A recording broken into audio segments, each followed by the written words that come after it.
Welcome to another edition of Life, Love, and Philosophy.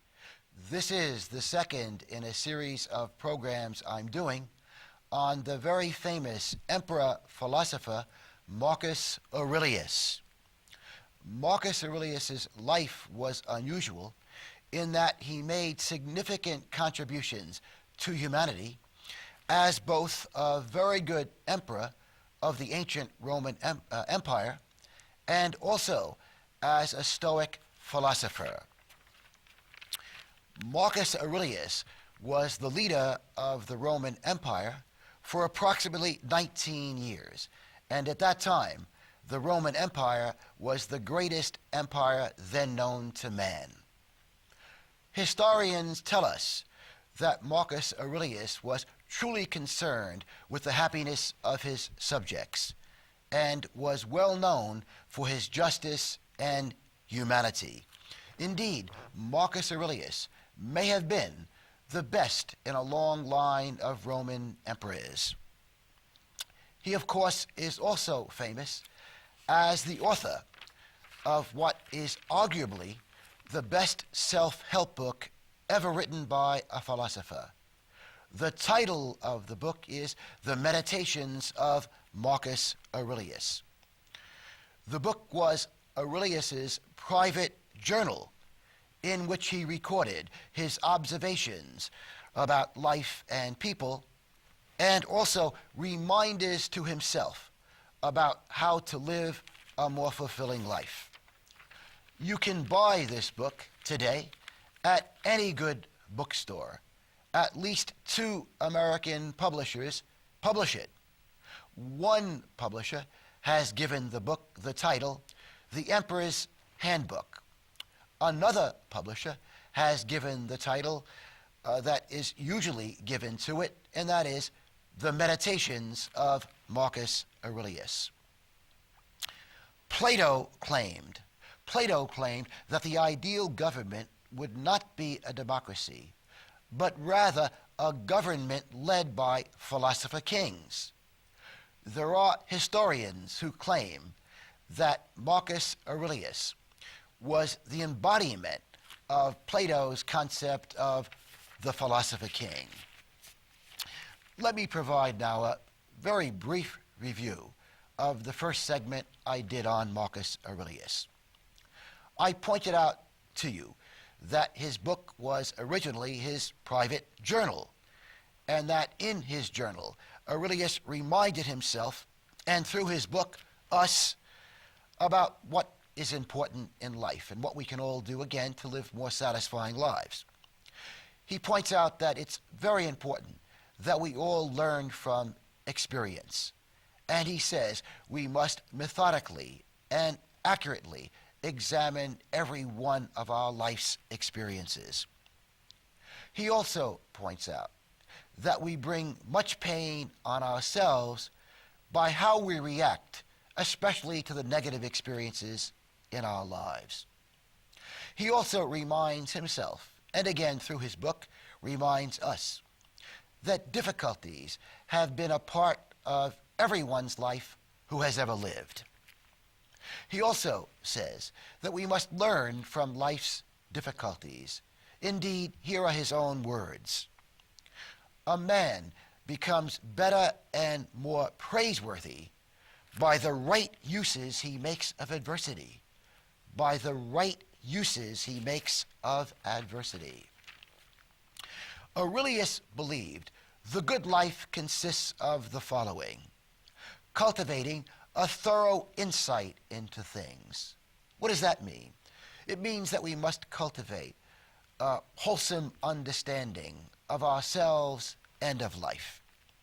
He also said that the good life involves, and I'm quoting him now, put your whole heart into doing what's just.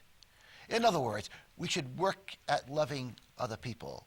And he indicates, by the way, that it's not always easy to love other people.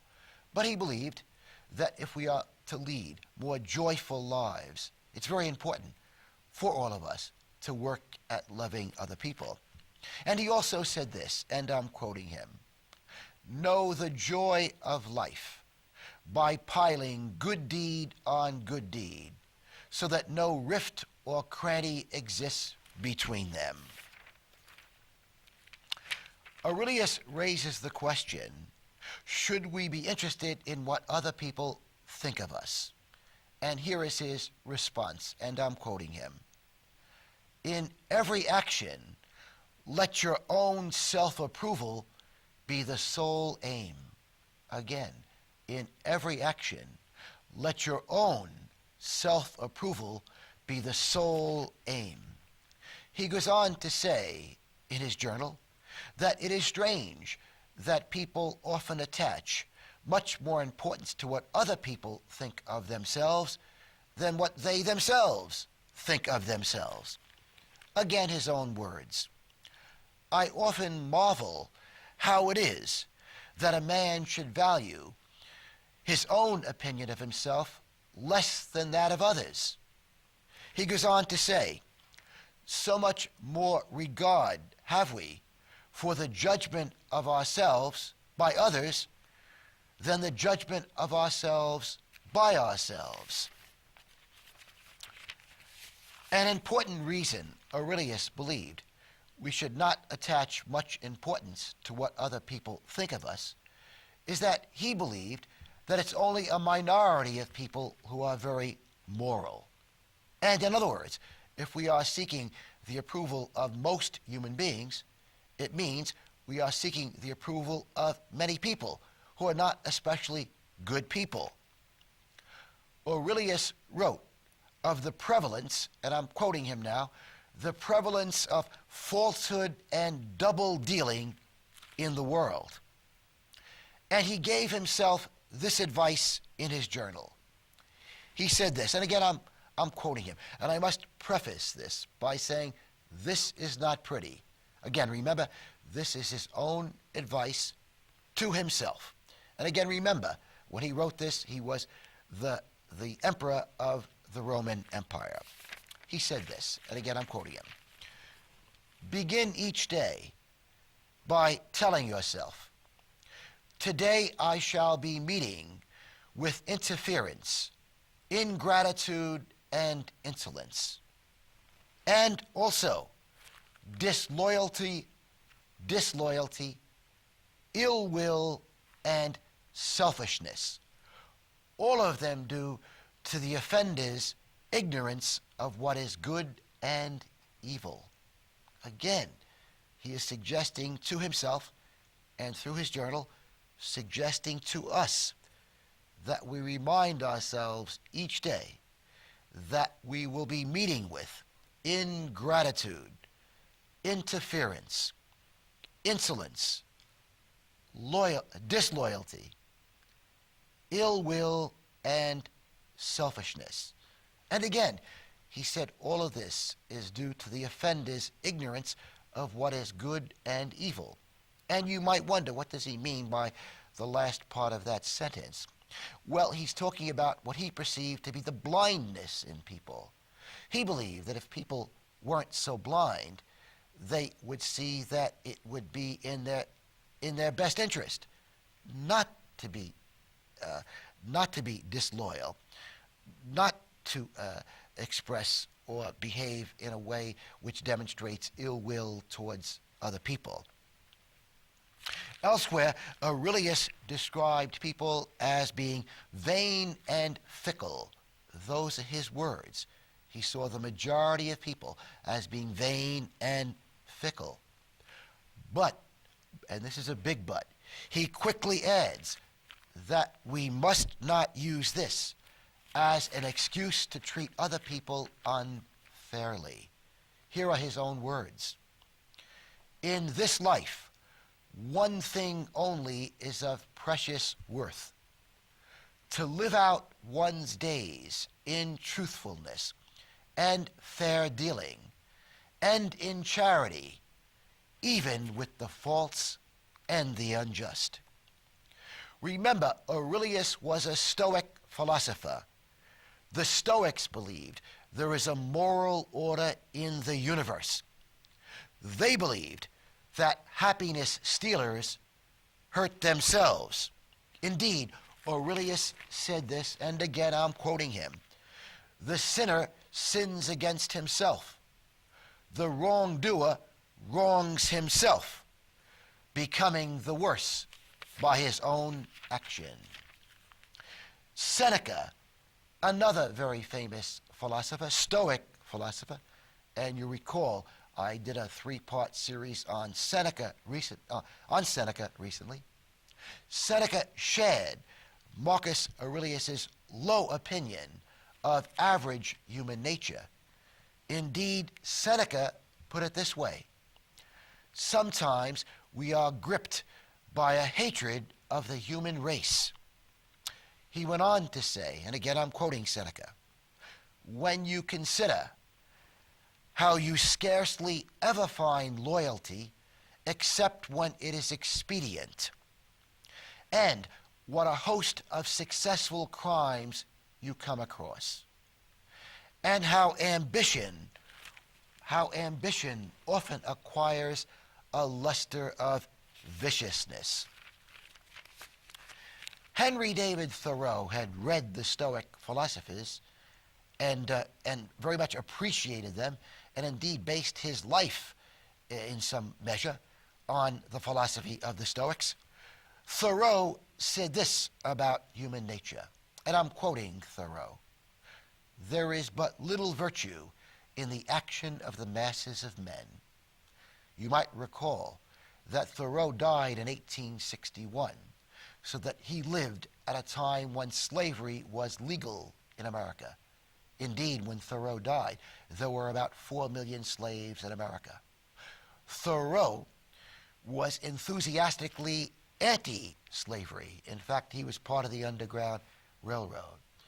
And I think when Thoreau talks about how little virtue there is in the actions of men, in the actions of the masses of men, I think one of the things that's on his mind is slavery, and how it was that the majority of people in America, at least tacitly, condoned slavery. Shakespeare, of course, also addressed himself to human nature, and Shakespeare had one of his characters say this: "To do harm in this earthly world is often praised. To do good is often accounted dangerous folly." And of course, we know that so many of the finest people in history were killed, often for their goodness. And among those people, Jesus, Gandhi, Martin Luther King Jr., Abraham Lincoln. And what's the lesson in this for all of us? Well, according to the Stoics, this is the lesson: beware of how the majority thinks and behaves. Learn to think critically. Marcus Aurelius also believed that one of the things we must do in life, if we are to live more fulfilling lives, is to learn to manage our desires in a wise way.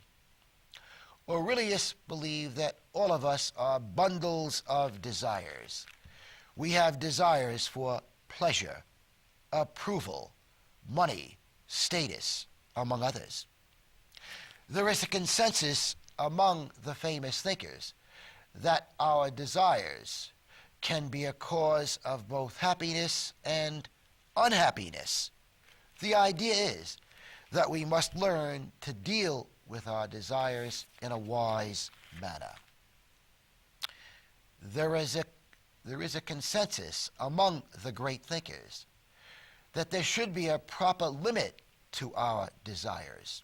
For example, our desires for delicious food and drink.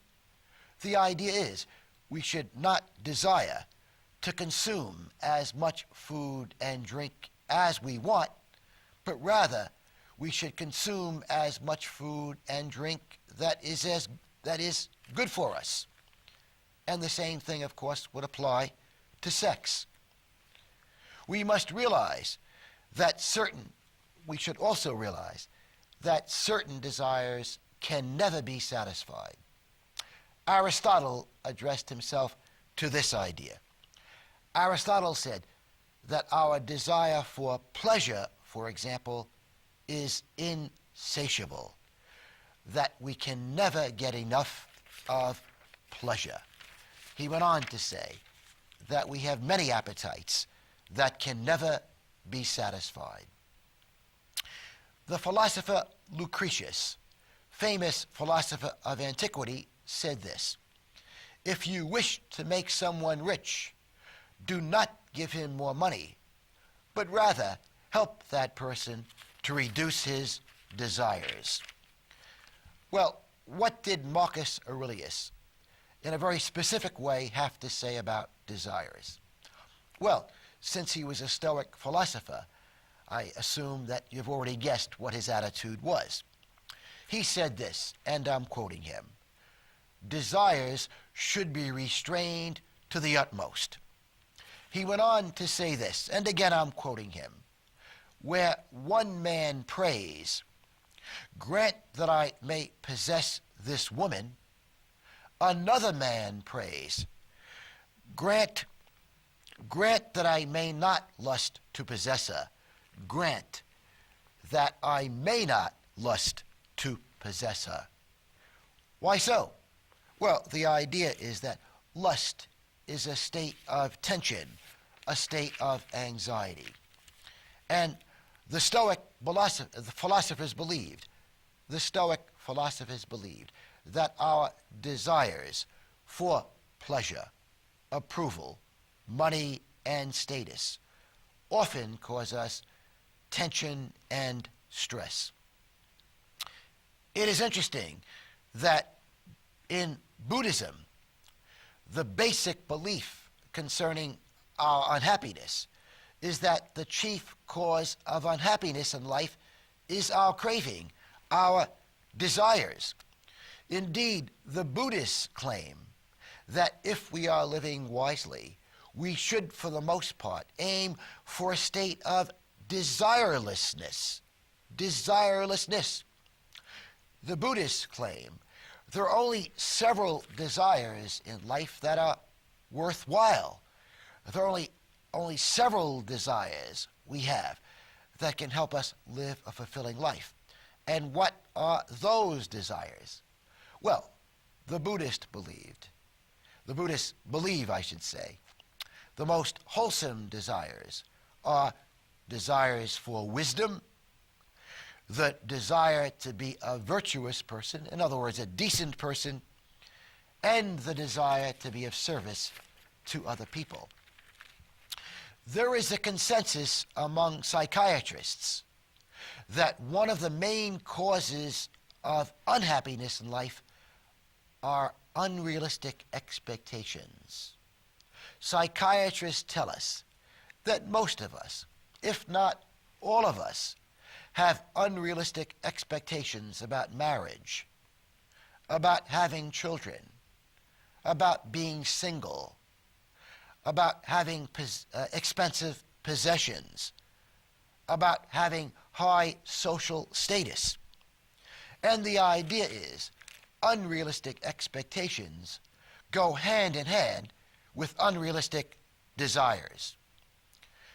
Psychiatrist M. Scott Peck talked about the many myths people have about marriage and how much unhappiness it causes them. Peck talked about his practice as a psychiatrist, and he said many people came into therapy with him because they were experiencing marriage problems, and what he quickly discerned was that so many of them had unrealistic ideas about marriage, and they were trying to make their marriages conform to these unrealistic ideas, which he claimed were marriage myths. By the way, if you wish to see a classic movie about this idea of people having unrealistic ideas about marriage, I suggest that you rent a DVD of Ingmar Bergman's movie entitled Scenes from Marriage. Scenes from a Marriage. Most of you, I think, know Ingmar Bergman is considered to be one of the greatest, if not the greatest movie maker of the 20th century. And again, he made a movie many years ago entitled Scenes from a Marriage, the main theme of which is the many myths, the many unrealistic ideas people have about marriage. Studies in psychology show that an expensive home, an expensive car, rarely makes people as happy as they think these possessions will make them. Indeed, Carl Jung, one of the great psychiatrists of the 20th century, treated many wealthy people in his practice. He treated people who had a lot of money and a lot of social status, but that nevertheless, despite those so-called advantages, found that their lives were empty, and they went to Jung complaining of emptiness, in some cases suicidal urges. The Tao Te Ching, a very famous book of Chinese wisdom, which I've quoted in many previous programs, provides this illumination, and I'm quoting the Tao Te Ching. To be content is to be rich. Is it true that our desires can cause us much unhappiness? Is it true that wisdom involves being able to manage our desires in a soul-satisfying way? Marcus Aurelius also believed that if we are going to live fulfilling lives, it's very important that we use our time wisely. And in his journal, he said this, and I'm quoting him, "As a youth, I learned not to be absorbed in trivial pursuits." He went on to say, "Understand that your time has a limit to it, and use your time to advance your enlightenment." He also said, "Can there be anything more agreeable than the exercise of intellect?" It is interesting. There is a consensus among the famous thinkers that wise people habitually exercise their minds, their hearts, and their bodies. What am I talking about here? Well, I think the idea that one should exercise one's mind is pretty obvious. The idea is one exercises one's mind in acquiring knowledge. Primarily, knowledge about oneself and life, and an understanding of what makes one's life a fulfilling experience. And what do the great thinkers mean when they talk about exercising one's heart? Well, they're talking about being a kind, generous person in everyday living. The idea that exercising one's heart begins with being a compassionate, kind person. William James, the famous American philosopher and psychiatrist, put it this way, and I'm quoting William James. He said, "There are really only three things that are important in life. The first is being kind. The second is being kind. And the third is being kind." Again, I've alluded to the idea of exercising one's mind and one's heart on a daily basis. And of course, we should also be exercising our bodies on a daily basis. And of course, here we're talking about physical exercise. You probably know that studies in psychology show that physical exercise can alleviate mild, even moderate depression. Marcus Aurelius, again in his book entitled The Meditations of Marcus Aurelius, says we need perspective. He says that we get so caught up in the minutiae and stress of problems, of everyday problems, that we lose sight of the big picture. And what should we do? He says this, and I'm quoting him. "Imagine yourself suddenly carried up into the clouds, looking down on the panorama of human activities." Again, imagine yourself being carried up into the clouds and looking down on the panorama of human activities. He continues, think of all time and the brief, fleeting instant of it that is allotted to yourself. Finally, he gives us these tips for living a more fulfilling life. And remember, he originally gave these tips to himself. As I said, his book was originally written as a journal. He says this: we should cultivate self-discipline, sincerity, industriousness. We should curb arrogance. We should not aim to be popular among other people. We should avoid complaining. We should keep our tempers, especially with the foolish and the ungrateful, and even care for them. But he also says this: don't be upset if you find that you do not achieve the perfection you seek. In his own life, what he often experienced was that he was not living up to the ideas he hoped to live up to. But he believed this is part of the human experience, that we can never achieve the perfection we seek to achieve. But nevertheless, if we aim at perfection, even though we don't achieve it, since we are aiming at it, it will make our lives much more worthwhile. Finally, Aurelius says this: let your one delight and refreshment be to pass from one service to the community to another. And then he says this, and I think these perhaps are the most moving words and the most important words in his journal. Know the joy of life by piling good deed on good deed until no rift or cranny appears between them.